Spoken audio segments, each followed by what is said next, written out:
Mardi 7 juin 2022, Judas et Tamar. Le texte à mémoriser pour cette semaine se trouve dans Genèse chapitre 37, le verset 19. Ils se dirent l'un à l'autre, « Voici le faiseur de songes qui arrive. » Après la vente de Joseph, Judas ne se sent plus à l'aise de vivre avec ses frères et préfère se dissocier d'eux. Nous lisons cela dans Genèse chapitre 38. En ce temps-là, Judas s'éloigna de ses frères et se retira vers un homme d'Adulam nommé Hira. Là, Judas vit la fille d'un Cananéen nommé Shua. Il la prit pour femme et alla vers elle. Elle devint enceinte et enfanta un fils qu'elle appela Er. Elle devint encore enceinte et enfanta un fils qu'elle appela Onan. Elle enfanta de nouveau un fils qu'elle appela Shéla. Judas était à Xib quand elle l'enfanta. Judas prit pour Er son premier-né une femme nommée Tamar. Er, premier-né de Judas, était méchant aux yeux de l'Éternel, et l'Éternel le fit mourir. Alors Judas dit à Onan, « Va vers la femme de ton frère, prends-la comme beau-frère et suscite une postérité à ton frère. » Onan, sachant que cette postérité ne serait pas à lui, se souillait à terre lorsqu'il allait vers la femme de son frère, afin de ne pas donner de postérité à son frère. Ce qu'il faisait déplut à l'Éternel, qui le fit aussi mourir.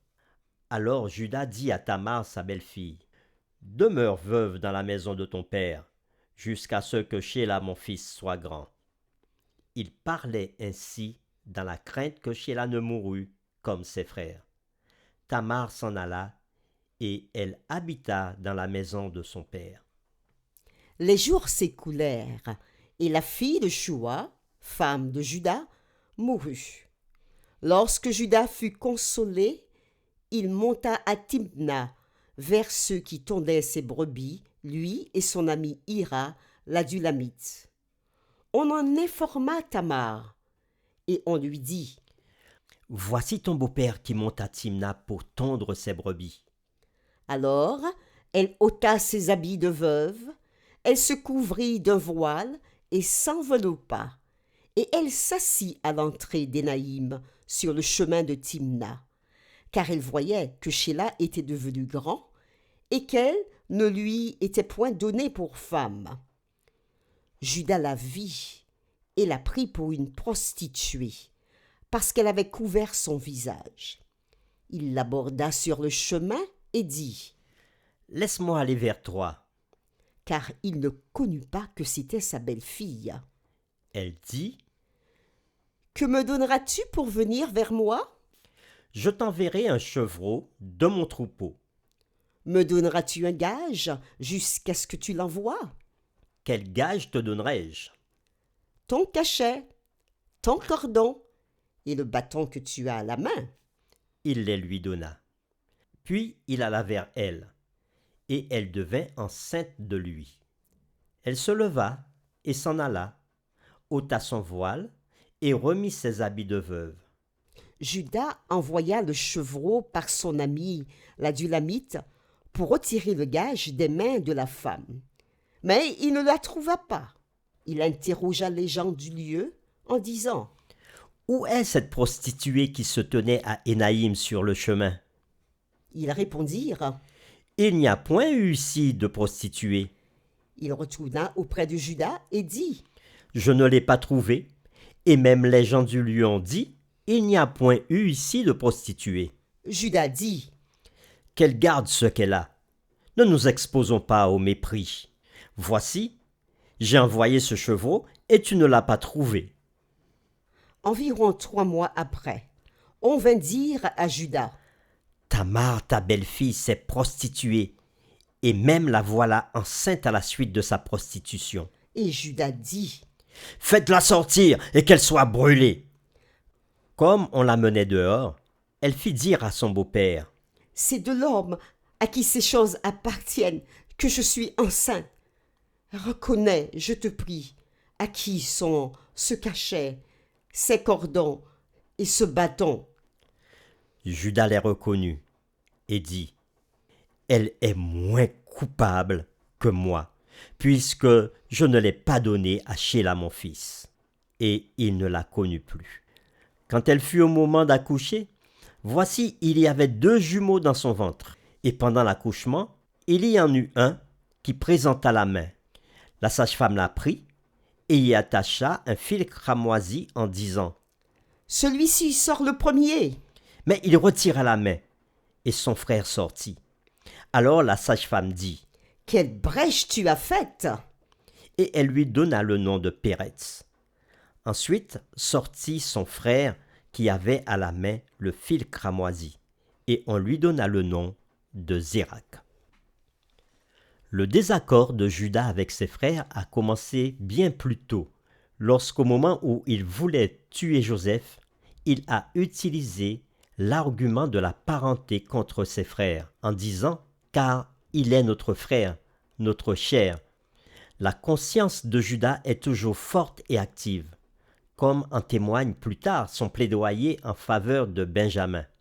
En outre, l'expression qui décrit Judas comme quelqu'un qui descendit fait écho à la description de Joseph comme quelqu'un qui descendit en Égypte. Ce parallèle suggère que le mouvement descendant de Judas était en quelque sorte sympathique à la condition de Joseph, puisque ce dernier est emmené en Égypte. C'est pourquoi le récit de l'incident de Judas avec sa belle-fille Tamar, qui suit immédiatement la vente de Joseph et son arrivée dans la maison égyptienne de Potiphar, a sa place dans la séquence des événements. Non seulement les événements rapportés au chapitre 38 suivent chronologiquement les événements rapportés au chapitre 37, comme l'indique clairement la formule d'introduction en ce temps-là, mais les 2 chapitres partagent également des parallèles linguistiques et thématiques. Les mêmes mots, reconnaître ou encore déterminer, et les mêmes références à un jeune bouc. Pour continuer, nous comparerons le comportement de Judas avec celui de Tamar la cananéenne. Qui des 2 est plus juste et pourquoi? Judas trouva une femme cananéenne avec qui il eut 3 fils, Er, Onan et Shéla. Judas donna Tamar, une autre cananéenne, comme épouse à Er, son premier-né, afin d'assurer une généalogie correcte. Quand Dieu fit mourir Er et Onan, à cause de leur méchanceté, Judas promit son dernier fils Shéla à Tamar. Quand, après un certain temps, Judas semblait avoir oublié sa promesse, et alors qu'il allait se consoler après la mort de sa femme, Tamar décida de jouer la prostituée afin de le forcer à accomplir sa promesse.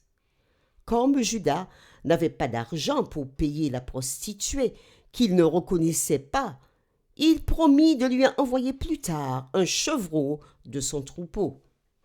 Tamar, quant à elle, exigea qu'il lui donne entre-temps comme garantie immédiate de paiement son cachet, son cordon et son bâton.